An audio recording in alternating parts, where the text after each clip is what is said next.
Hormuz జలసంధిని నియంత్రిస్తోన్న ఇరాన్ను అడ్డుకునేందుకు America భీకర దాడులకు దిగింది. ఈ జలసంధి సమీపంలోని భూగర్భ క్షిపణి స్థావరంపై అత్యంత శక్తివంతమైన బాంబులతో విరుచుకుపడింది. ఈ విషయాన్ని అమెరికా సెంట్రల్ కమాండ్ ప్రకటించింది. ఇరాన్ క్షిపణి స్థావరాల్లో ఉన్న యాంటీ షిప్ క్రూజ్ క్షిపణులు అంతర్జాతీయ సముద్ర రవాణాకు ముప్పుగా మారాయి. అందుకే ఈ స్థావరాన్ని లక్ష్యంగా చేసుకున్నామని తెలిపింది. లోతుగా చొచ్చుకుపోయే 5,000 పౌండ్ల శక్తివంతమైన బంకర్ బస్టర్ బాంబులతో విజయవంతంగా దాడులు చేశామని యుఎస్ సెంట్రల్ కమాండ్ ఎక్స్ ఖాతాలో పేర్కొంది.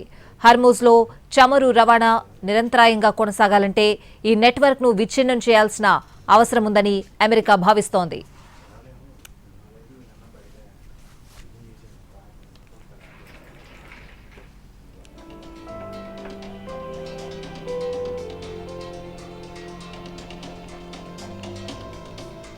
హర్మూజ్ జలసంధిని నియంత్రిస్తున్న ఇరాన్ను అడ్డుకునేందుకు అమెరికా భీకర దాడులకు దిగింది.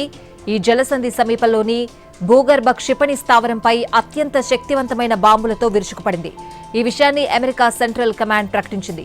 ఇరాన్ క్షిపణి స్థావరాల్లో ఉన్న యాంటీ షిప్ క్రూజ్ క్షిపణులు అంతర్జాతీయ సముద్ర రవాణాకు ముప్పుగా మారాయి. అందుకే ఈ స్థావరాన్ని లక్ష్యంగా చేసుకున్నామని తెలిపింది. లోతుగా చొచ్చుకుపోయే 5,000 పౌండ్ల శక్తివంతమైన బంకర్ బస్టర్ బాంబులతో విజయవంతంగా దాడులు చేశామని యుఎస్ సెంట్రల్ కమాండ్ ఎక్స్ ఖాతాలో పేర్కొంది. హర్మూజ్లో చమురు రవాణా నిరంతరాయంగా కొనసాగాలంటే ఈ నెట్వర్క్ను విచ్ఛిన్నం చేయాల్సిన అవసరం ఉందని అమెరికా భావిస్తోంది.